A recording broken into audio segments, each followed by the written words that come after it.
Good morning সবাইকে। দেখো মহাবীর lodge, এটা কিন্তু আমরা এই লজেই উঠেছিলাম, ঠিক আছে। এই লজ থেকে হংকং মার্কেট খুবই কাছে, একটা অটো করেই যাওয়া যায়, ঠিক আছে। আমরা সবাই চললাম এই মার্কেটে, তো অনেক কিছু কেনাকাটা করব বলেই গিয়েছিলাম। দেখো রাস্তার দুধারেই জিনিসে ভর্তি, এত দোকান বলার কথা নেই, মনে হচ্ছে যেন মেলা বসে গেছে। আর লোকের ভিড়ও অনেক, মানুষজন অনেক কিছুই কিনছে, বিভিন্ন রকম জিনিস, আর খুব সুন্দর সুন্দর জিনিস এখানে পাওয়া যায়। যে যেটা চাইবে সেটাই পাবে, ঠিক আছে।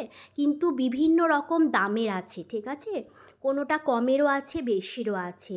আবার কারুর কাছ থেকে একটু বেশিও নিয়ে নিচ্ছে, একই জিনিস অন্যজনের কাছ থেকেও একটু কমও নিচ্ছে।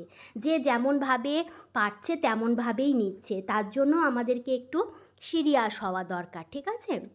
দেখো সুন্দর সুন্দর জিনিস কিন্তু, আর কোনটা ছেড়ে কোনটা নেব, আর মনে হচ্ছে যেন সবই কিনে নিই। দেখো জুতো থেকে, ছাতা থেকে, ব্যাগ থেকে একদম ভর্তি দোকান, আর দোকানে জিনিস একবারে ভরপুর, মনে হচ্ছে মেলাতেই এসে গেছি আমরা। দুধারে দোকান, যাদের শিলিগুড়িতে বাড়ি তারা জানো নিশ্চয়ই, তারা গেছো। দেখো ছাতা দোকানও অনেক, বিভিন্ন রকম, যে যেভাবে চাইবে সেভাবেই কিন্তু এই হংকং মার্কেটে মার্কেটিং করতে পারবে। কিন্তু একটু ভেবেচিন্তে করা উচিত, কারণ একজনের কাছে একটা দাম নিচ্ছে, অন্যজনের কাছে কিন্তু অন্য দাম নিচ্ছে। কে কে গেছো এই হংকং মার্কেট শিলিগুড়িতে?